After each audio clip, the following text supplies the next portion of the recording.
Hello, everyone. I'm back. How is everyone doing? Welcome to another Tuesday night Eventide patron-only stream. I am Jason Bullman. I'm the creator of Eventide and Pathfinder and yada yada. You all know. How is everyone doing here today? I'm glad to be back after taking a month to kind of, put my head down and get some work done. It's been a kind of a wild month. I'm looking forward to kind of sharing some of the progress, some of the things that went right, some of the things that didn't quite go right, and I want to talk about the upcoming month, just because we are getting into the holiday season, and I will probably take a bit of a break from, frankly, writing and freelancing and everything to enjoy the holidays, and how that's going to impact things. So, we got a fair number of things to cover here today. It's a bit of a recap time, and I want to go through everything with all of you, and still make sure I'm done in time for my next stream. So, let's see. First of all, how did we get here? Well, with November being NaNoWriMo, in past years I've done Nano as a way to motivate me and keep me honest and keep me moving along. So, we decided a month ago that, maybe the right call would be to pause payments and just go dark, not do any streams, and just concentrate on the work. And that's, by and large, what I did. Now, Nano has a goal of 50,000 words, which roughly comes out to around 1,700 words a day. Doesn't sound like too many, but honestly, the past month has been one of the most challenging for me professionally at Paizo that I've had in a long time, with a lot of overtime and extra things that needed to happen. We had some hirings lately, we had some promotions, and I have just been stuck in meetings and interviews constantly, which meant most of my work got shifted to the nights. As a result, I didn't quite hit my goal. As a matter of fact, I didn't even quite hit half. It was about 20,000 words that I got written in the past month. Now, that is not exactly what I wanted to get done, but I do want to say that getting about 20,000 words done actually moved me quite a ways along on the adventure. So when we first got here, in at the end of October, we were kind of in a stall on the editing of part 1, and I was at a point where part 2 was filled with notes and half-written pieces. So honestly, the biggest thing that I did, and this didn't add much to my word count, is that I rewrote half of part 2. Not that I changed it dramatically. I just went through and rewrote it to reflect the events of the playtest, to make changes based on feedback and thoughts that I got from my players, and from the experience of playing the events. So, that was at least, the first 10,000 words of that. And this isn't what I'm counting as 20,000 words, by the way, for Nano. For Nano, I've only counted words added. So, between the player, or the GM's guide and the adventure, I added 20,000 words. On top of that, I edited and revised probably around 10,000 words of part 2 of Wolfran's Fate. And I've done some work on part 1, which I'll get to here in just a bit. So, did I hit my goal? No. But progress was made. And where I'm at right now, I'll be talking a bit more about this here in a bit, is that part 2 of Wolfran's Fate is now, I'm 3,000 or 4,000 words away from it being done. So I'm in great shape on part 2 of Wolfran's Fate. This is really good news, because I'm getting close to being done with the playtesting of it. Get to that more in just a sec. Let me go back to part 1. So part 1, if you recall, the journey that part 1 has been on, has been a bit of a long one. It got written with relatively good speed and put together, and come around about a month before Gen Con, I engaged with an editor to get the work edited, to get a set of professional eyes to just go through it and do an editing pass. At the same time, I ordered a bunch of art and worked up my layout. So I have the layout for it ready. I have the art that came in. It was the editing that just fell apart. And mistakes were made on both sides. I probably should have canceled it much sooner than I did. But, promises were made and broken again and again and again. And this is something that I've experienced before in the industry, but I've never done it on my own. And as a result, frankly, I let it go on for far too long. After the second month of it being late, I should have canceled the contract, but I let it go for another month. And then, even then, once I knew that it was dead, it took me a little bit to finally close things out. So I'm happy to report, however, that as of about 2.5 weeks ago, my contract with that editor was officially canceled. And the notification saying, I'm sorry, this isn't working out. This contract is officially null and void per clause 5, subparagraph 2, yada, yada, yada. So the upside is that frees my finances to hire a new editor, which I'm happy to report I am already deep in the negotiating with an editor. I'm about to send them a contract. They are very excited to start working on this. I don't want to announce who it is until, frankly, it's done. Once it's done, I'll be happy to talk about who it is. It is a known person in the Pathfinder space, so I tried to find someone who has experience, and they are super excited to work on this, and frankly think that they should be able to get it done by the end of the year, which is great news. Because the moment it's done, I can throw this thing into layout, and it goes from being done edited to being a finished product in a week or two. We're getting close. I'll need to copy fit, and I'll need to do a copy edit pass and things like that, but most of that stuff's pretty straightforward. So there's still work to be done. I'm in the middle of doing a courtesy kind of coordination pass to make sure part 1 is what I think it is before I hand it off to this editor. And I should have that done probably by the end of this upcoming weekend, and then I'm going to hand it off to the editor, and we'll be off to the races.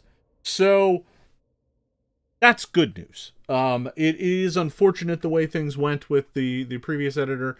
These things happen in the industry. You know, folks flake on contracts. It happens.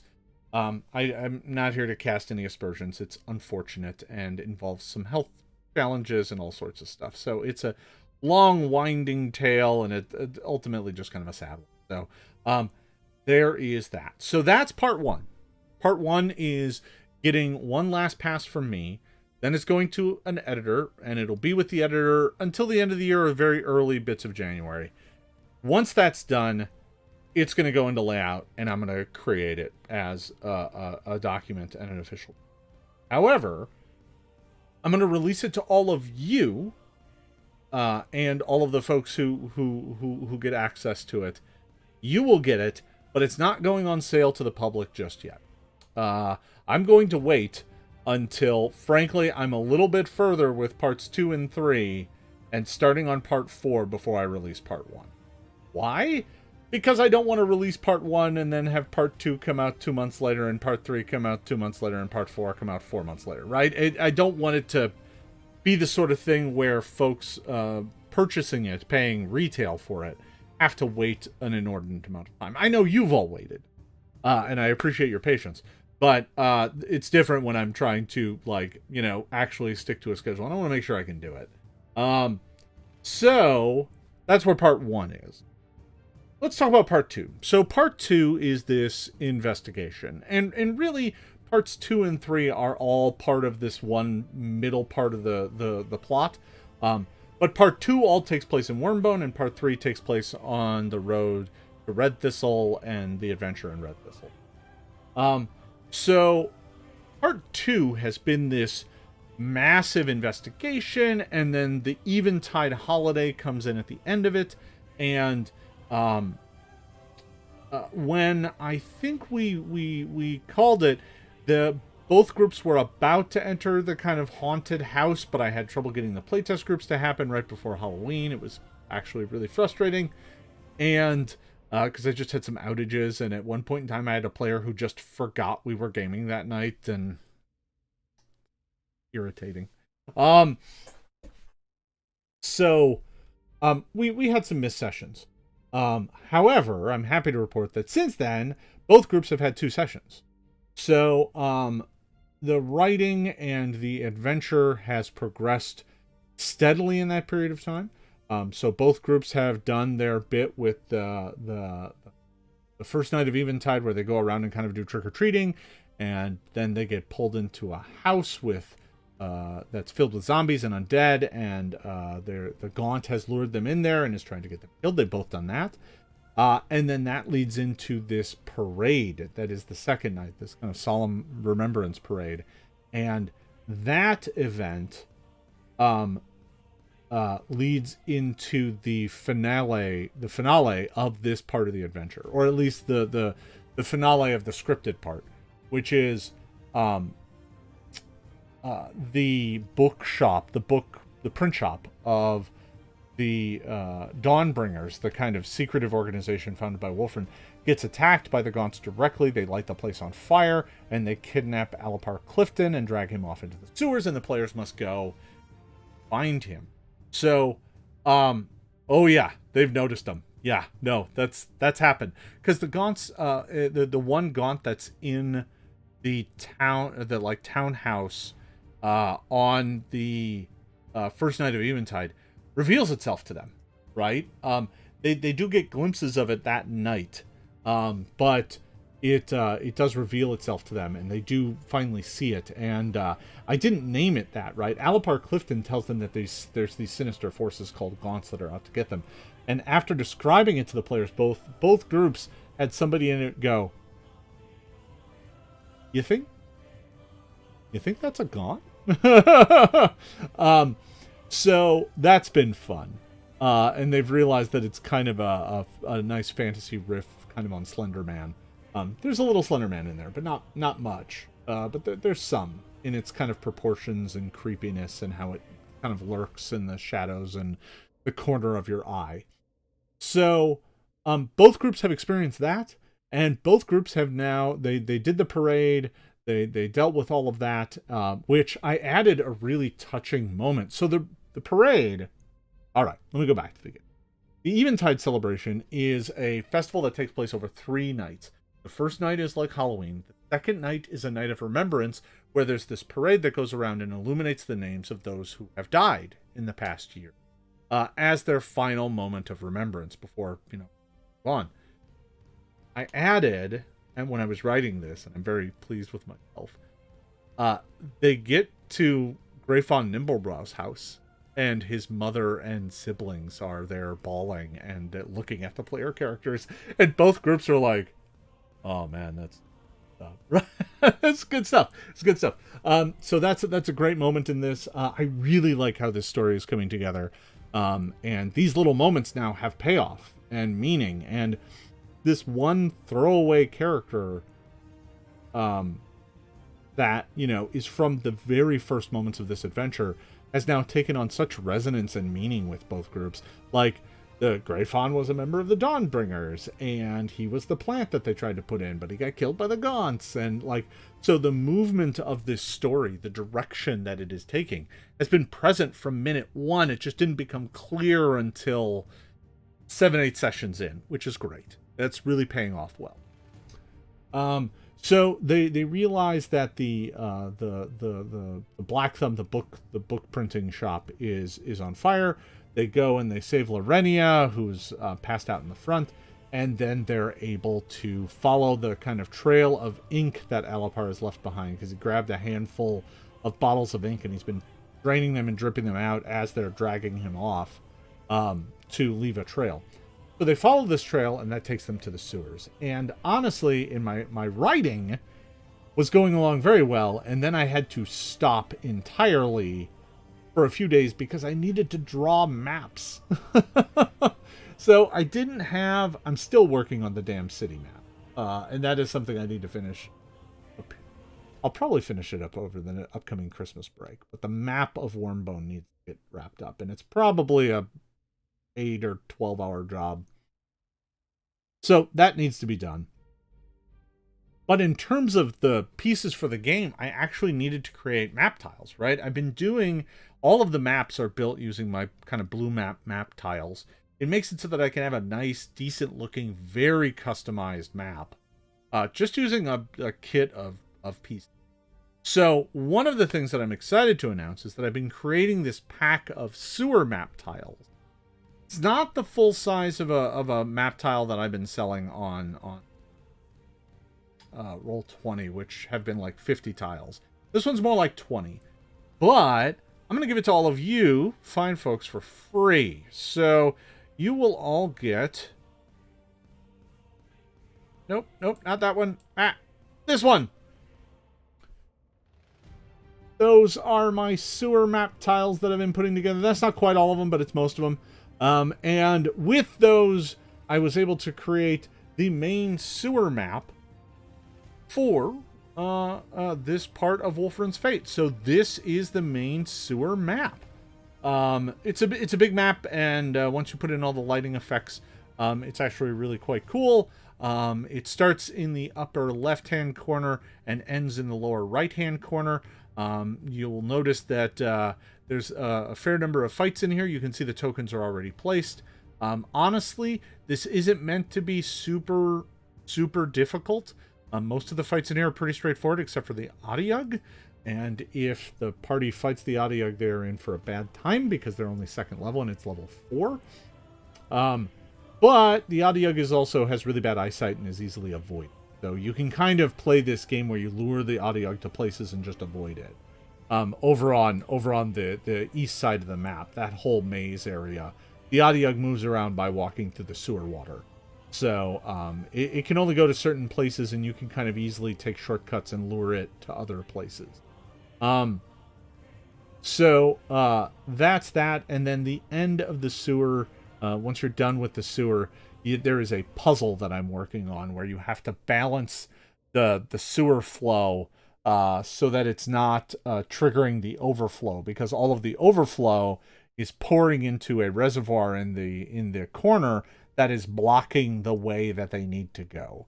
So there's a logic puzzle basically floating around there at the end that I need to frankly finish writing, but they haven't gotten to it yet. Most of the groups are still both the groups are still over on the west side dealing with the first combat. So but there's fun stuff in there. There's like a bunch of skill challenges to kind of get across a large gap.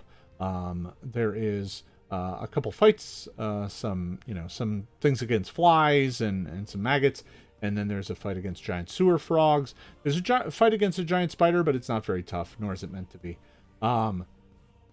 Yeah, so in essence, that map is almost done, and I am in playtesting. There's one more map that still needs to be created. It's the map after this one. And that map doesn't use any sewer tiles. It's deeper in the kind of older elven ruins, and that map is the Gaunt Lair. So I would say that both groups are now probably 3 to maybe 4 sessions away from being entirely done with part 2. Which means we'll probably be done with part 2 in February, would be my guess right now. Both groups still have 1 session left to go, and maybe end of January, beginning of February, both groups will be done with part 2, which means I'll be looking to move on to part 3. So obviously the map itself, the full map, will be a part of the adventure and its download. The tiles will be given to all of my patrons for free.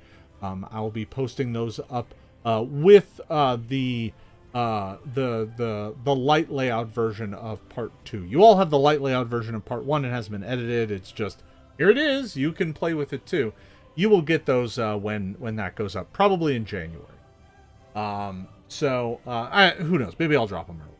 I don't know. Christmas is coming. We'll see.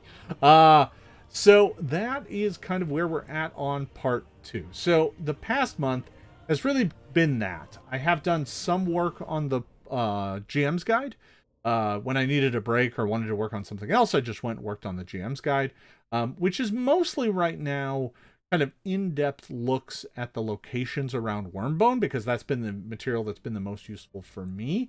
I intend to do that for kind of all of the things in the Player's Gazetteer. So basically, the GM's guide is all the secrets and knowledge that isn't told to the players in the Player's Guide. So a well-versed GM of Eventide will need to understand both because they speak to each other. I'm not just going to reprint all the text in the GM's guide. That seems wasteful. Although, I don't know. You guys tell me. If that's what you want, I'll do that too.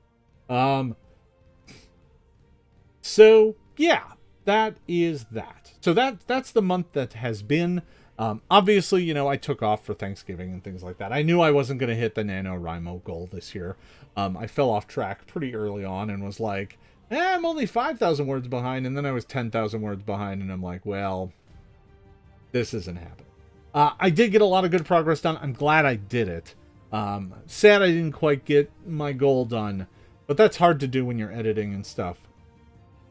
Because it's hard to count those words. It's like, how many words did I do? I don't know. I edited 1,000 words.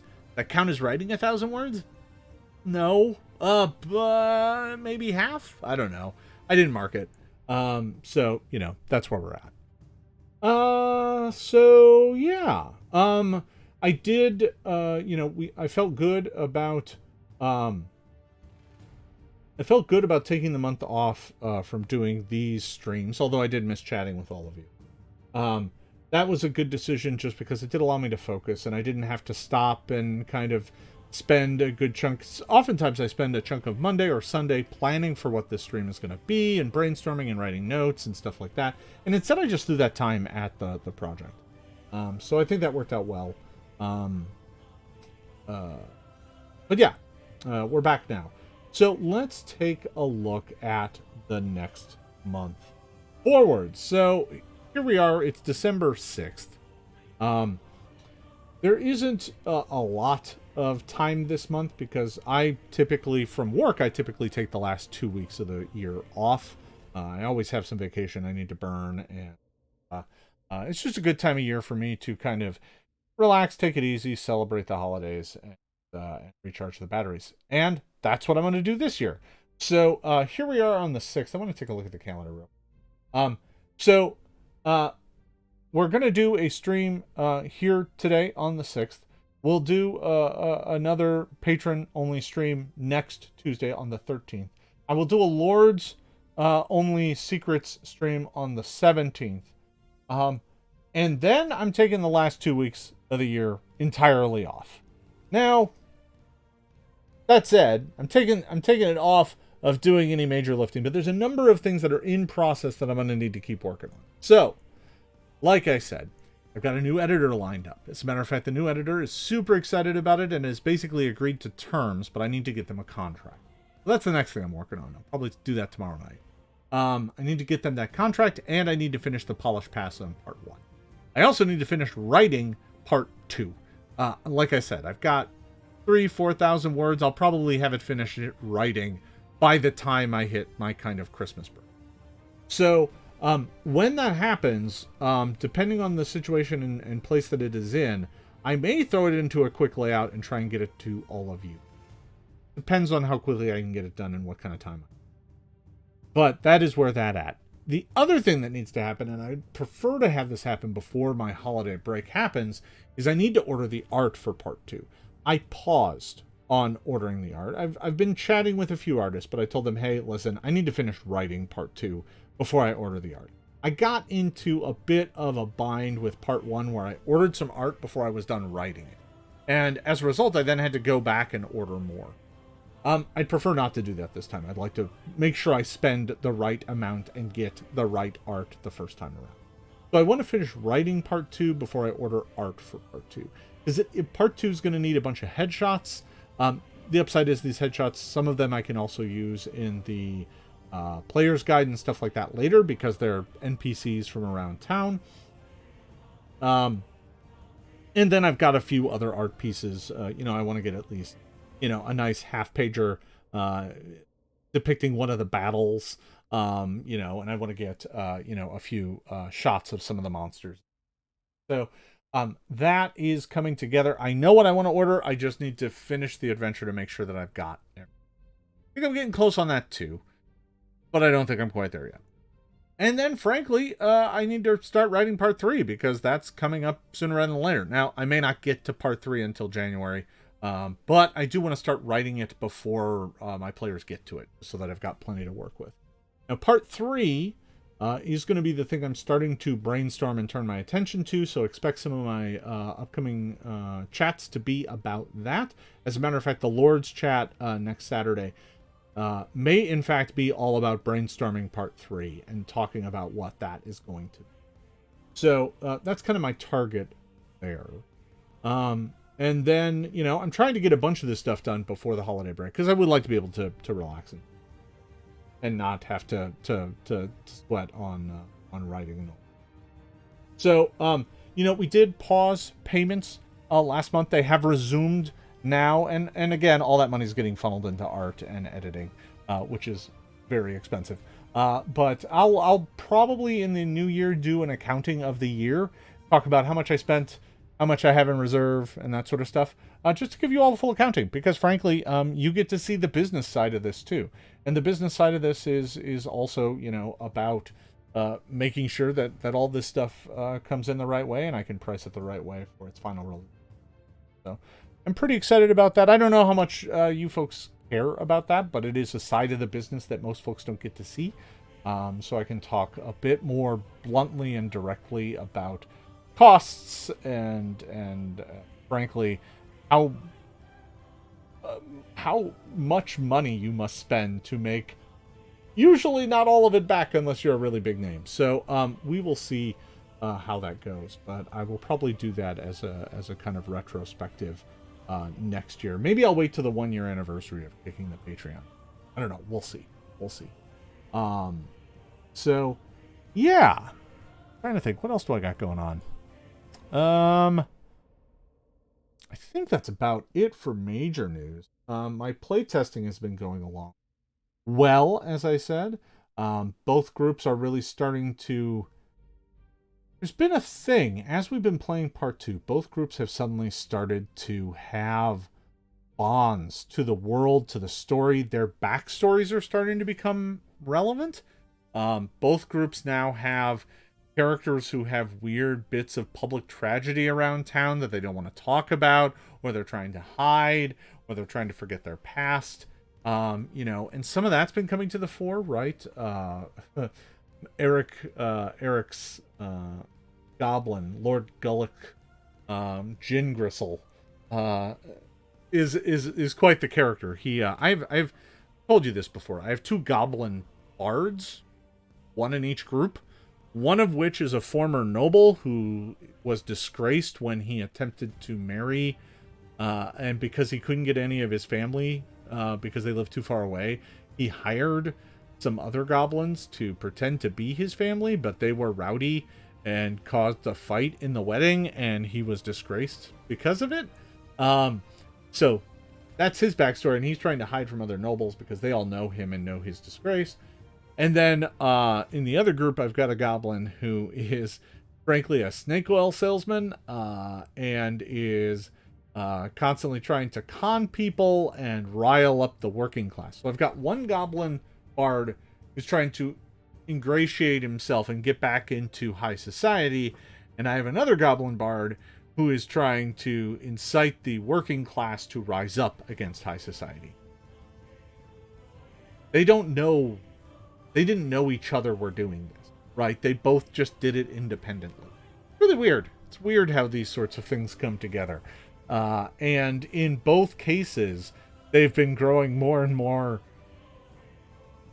into their own kind of shtick as the story has gone on, right? Because on one hand, the goblin that's trying to rile up the workers has been, dealing with the clergy of Valanav and their abuses, and is suspicious of the nobles, whereas the other goblin is thrilled that the nobles are not treating him like trash anymore, and is trying to ingratiate himself and working angles to try and get them all to support them. It's really bizarre to watch both groups kind of come together, because both of these groups are kind of going in different directions with the people and the entities they want to latch onto. The upside is it's forcing me to develop a bunch of this stuff and add it to the game. That way I've got kind of both angles to play with. Yeah, there's a goblin in both games. Yeah, no, it's almost too, like, it almost feels planned, except for the fact that they had no idea each other was making. So there's that.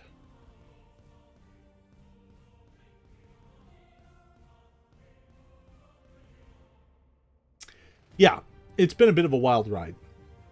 Now, one of my groups, by the way, has lost a player.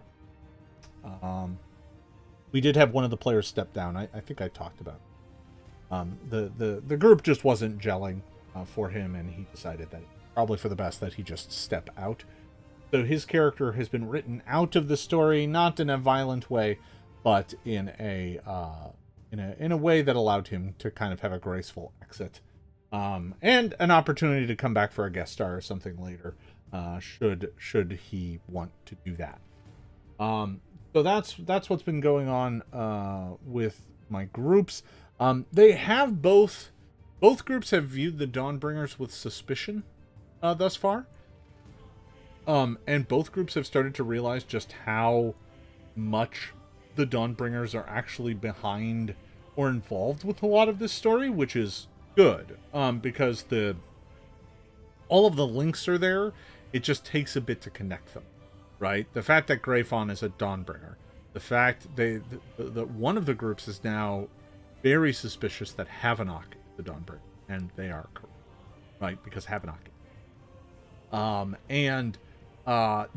It's just all kind of coming together now in a way that all of the kind of setup is starting to pay off, right? For both of these groups, they're on their 13th or 14th session. We've played about that many sessions with each group since we started, and that's a good amount of gaming, right? Grand total, we're up at around probably around 50 hours or so, 50 to 55 hours of gaming with each group. And, in that time, they have all gelled as a party nicely and are really starting to dig into the story and the world.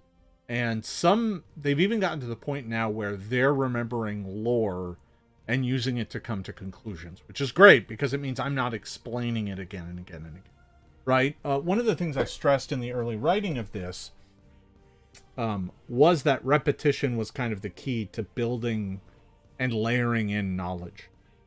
This past Saturday, I did a stream with the Epic Realms podcast. It was a Twitch stream, but it's going to be put up on YouTube. And I did that with Matt Forbeck, who wrote the Marvel Superheroes game, the D&D First Quest books. He's got a long and storied career. And I was also with Chris Jackson, who was stepping in for Ed Greenwood, who was supposed to be there, but is sick. Chris is a novelist, and we were just talking about GMing stuff, and one of the things that really kind of became crystal clear to me was some of my principles for GMing and storytelling have really kind of found their way into this world, into this adventure, as a kind of illustrative thing, right? Layering in lore, building it up over time, working to create a long-term flexible story, but also, frankly, right now, while I'm writing it and playtesting it, leaving it flexible enough that if the players change it, I can change and adapt to them.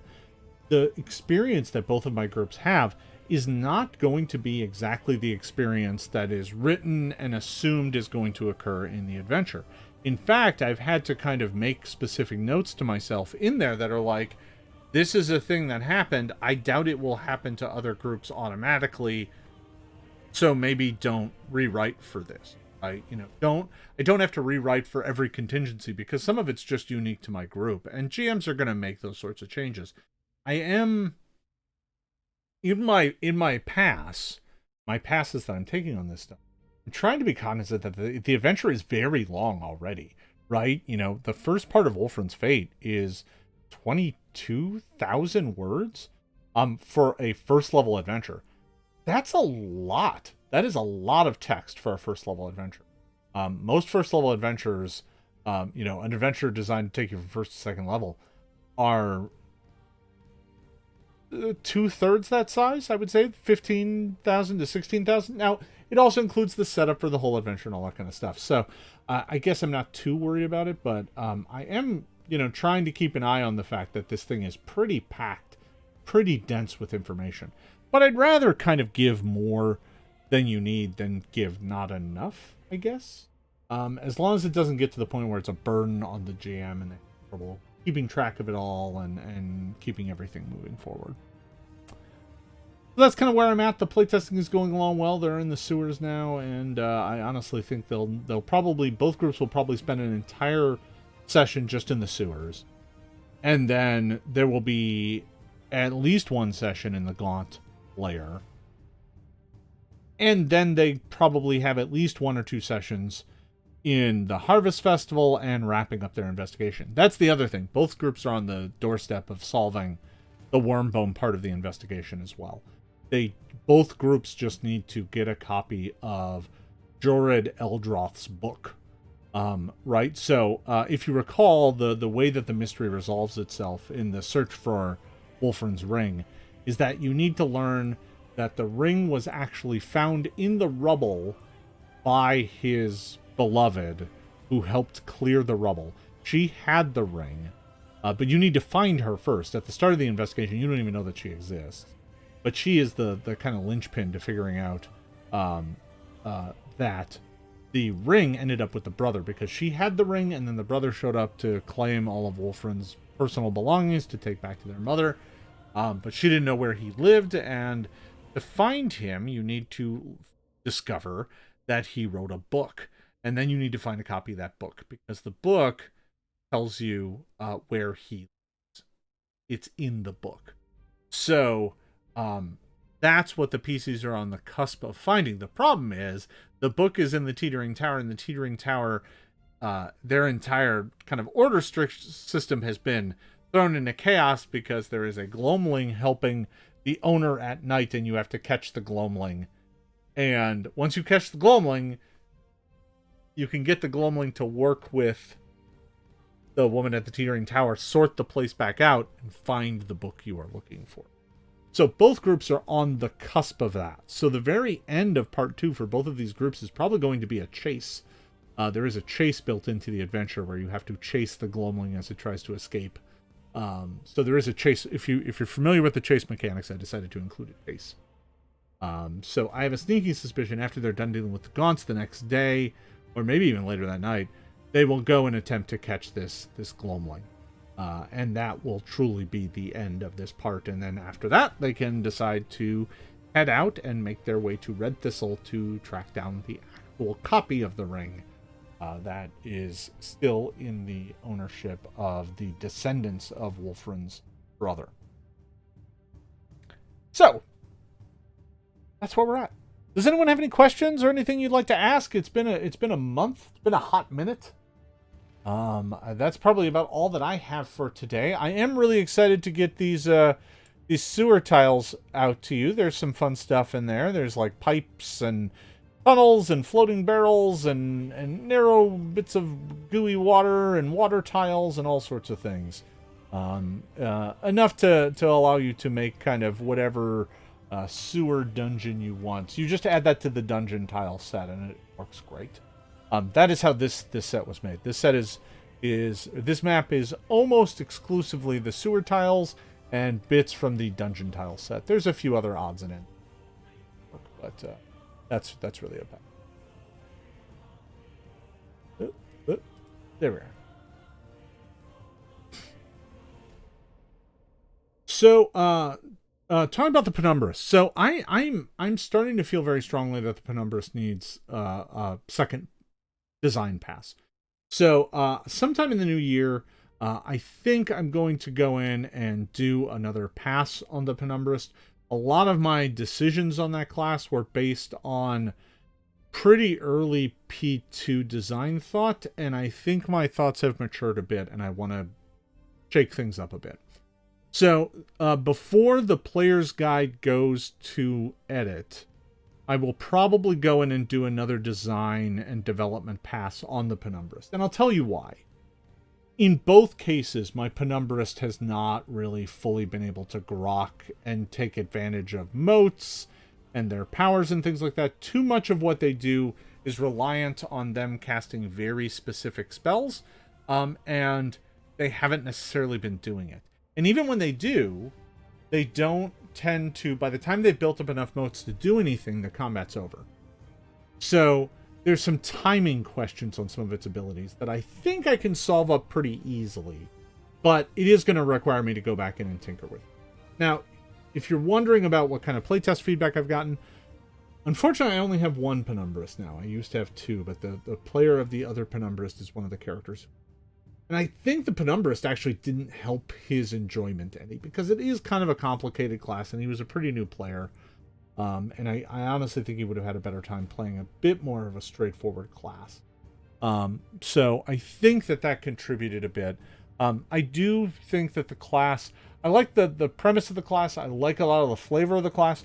Mechanically speaking, it's not quite doing what I wanted to. So I'll be talking to folks about that. We'll probably talk about that in January.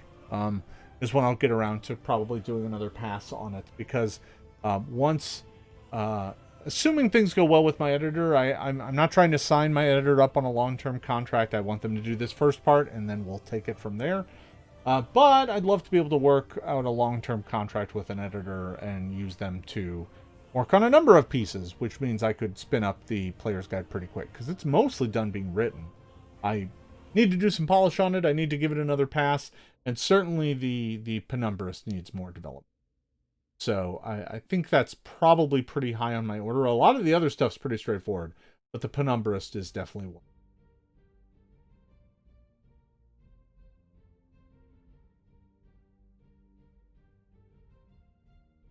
So, the question is the group that lost a player going to bring in a replacement?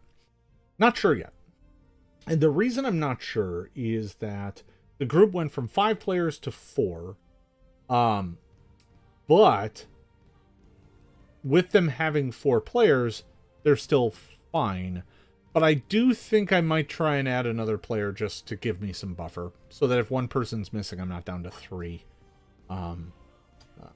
But that's going to be ultimately up to me and the group. I want to talk to the group about it and figure out whether or not they are comfortable, having a new player and who that player might be. A bunch of the people in that group are friends, and I don't necessarily just want to add another random person to the group.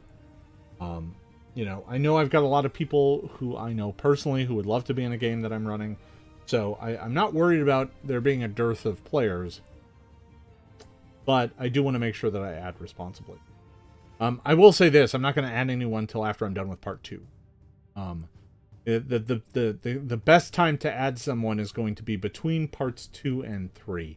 We're so deep in the story of part 2 that adding anyone right now would probably be foolhardy. But in that transition where they decide to leave Wormbone and make their way to Red Thistle, that's kind of the perfect opportunity to add a new player, be it someone who's assigned to them by the guards, or someone who's just journeying with them, who ends up sticking with them, or someone that they save along the way, right? There's a bunch of different ways I could add a character. But I'll want to talk to them. All right, last question here. How are the rules for spellcasting coming along? So, actually, funny enough, the rules for spellcasting have been done for a while. I've been playing with them before I release them to all of you. They're not really that different than the rules for spellcasting in Pathfinder. The only thing that's tricky is when you do not have a focus and you're trying to cast Arcane or Divine, or you do not have a link and you're trying to cast Arcane or Divine Magic. That's the one thing I haven't gotten a chance to playtest yet, and haven't really introduced my playtest groups to yet. The way magic is kind of damaged in the world, I only actually have I have 2 characters that interact with that system, and both of them are in the same group. Both of them are also pretty novice characters, so I haven't really introduced the system to them. All of the other characters are occult casters, and they're no change. So, for now, at least, I haven't had to do much, but the rules for it are coming together. I think they will make it into the player's guide. That's where they need to be anyway. But I do want to polish them up and finish them off. There's a few revisions I want to make to especially how the rules for magic interact with magic items is a little weird right now, and I want to fix that up, because it's such a pivotal part of the game that I want it to be a danger that is known, but not one that is felt right away, because I think it can be a pretty harsh restriction on characters if they don't have what they need. So I want to make sure that that's kind of locked up tight before I actually introduce it. So that is that. All right, folks. I think that about does it for me here today. I want to thank you all for sticking with me. I know it's been a long month and I've been quiet and heads down and working, but I'm thrilled to have you all back here. I want to say thank you to those of you who threw me a little bit of support through the Ko-Fi. I did set that up, by the way. You can find the link. It's floating around in a handful of places. For those of you who supported me during Ko-Fi, all that money will just go into this Eventide kind of slush fund for art and editing. So I do want to thank folks for that. Those who felt like tossing me a donation, it is greatly appreciated. But I think that's all I got here this week, folks. I will see you next Tuesday. We will get together and we'll talk a bit more about where things are going and where things are heading. There won't be a playtest between now and then because I just had one. Last night was a playtest. So the next one won't be until next Thursday. But next Tuesday we'll talk about, hopefully I can talk about having an editor on contract and working, and where I'm going with the last bits of part 2. So thank you for watching, everybody. I'll be back online here in just 15 minutes over on Twitch, streaming some more Wrath of the Righteous. So thanks, everybody. Thank you for your support, and we will see you next time.